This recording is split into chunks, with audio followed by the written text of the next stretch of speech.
Assalamualaikum murid-murid semua. Kita berjumpa lagi dalam PDPR Amalan Lazim hari Khamis 21 bulan 10 2021 bersama saya Ustazah Ain.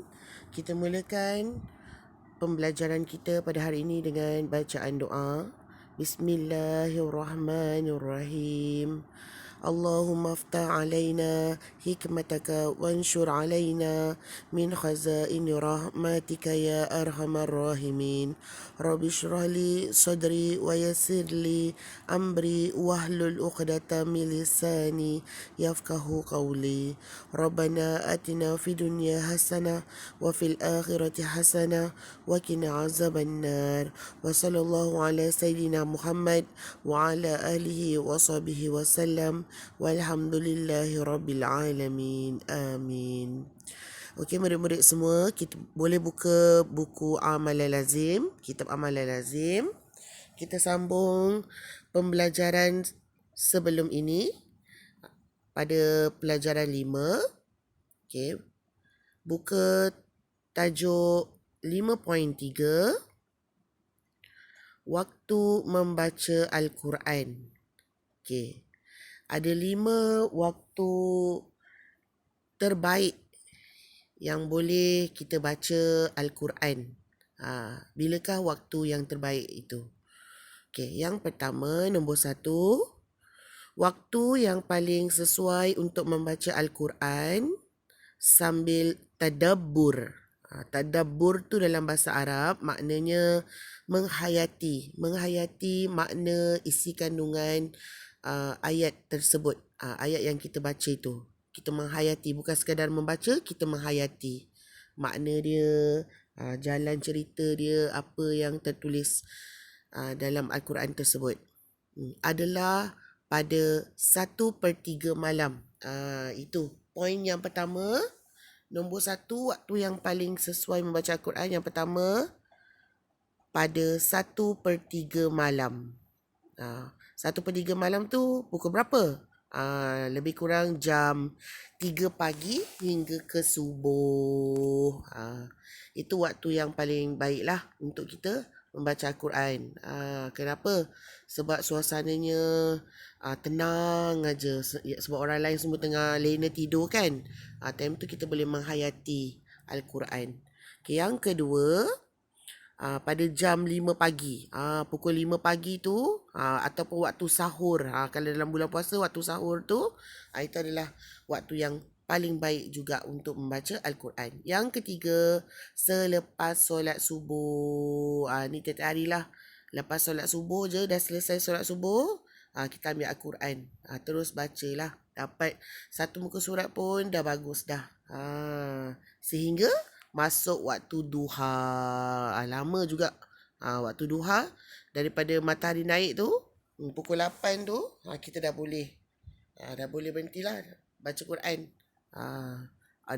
Dapat sampai mana yang paling baik boleh baca Quran.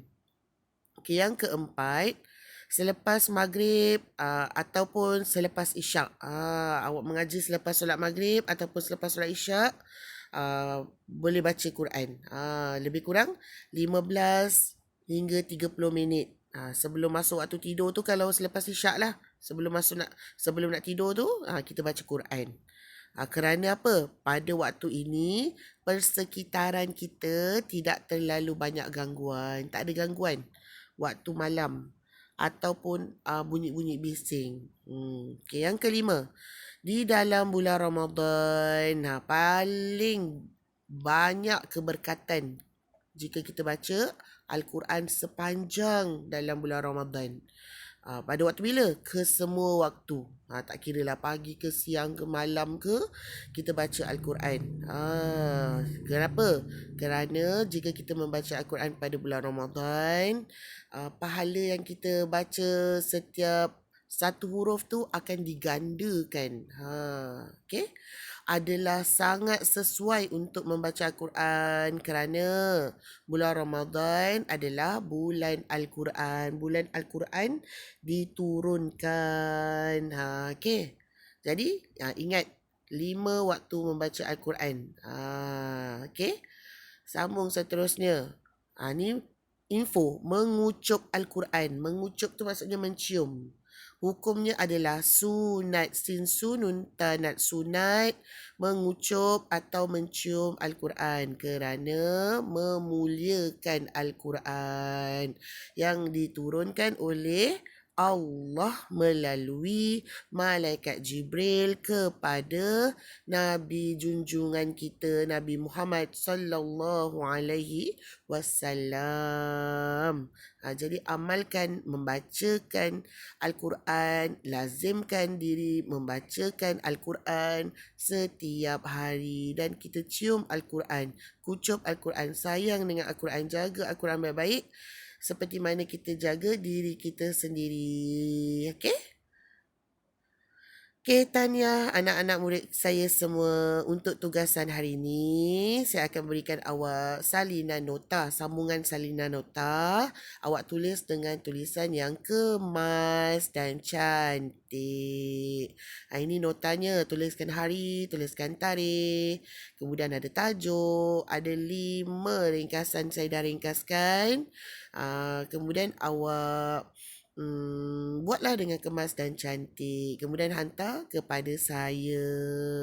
Okey, itu saja tugasan untuk hari ini.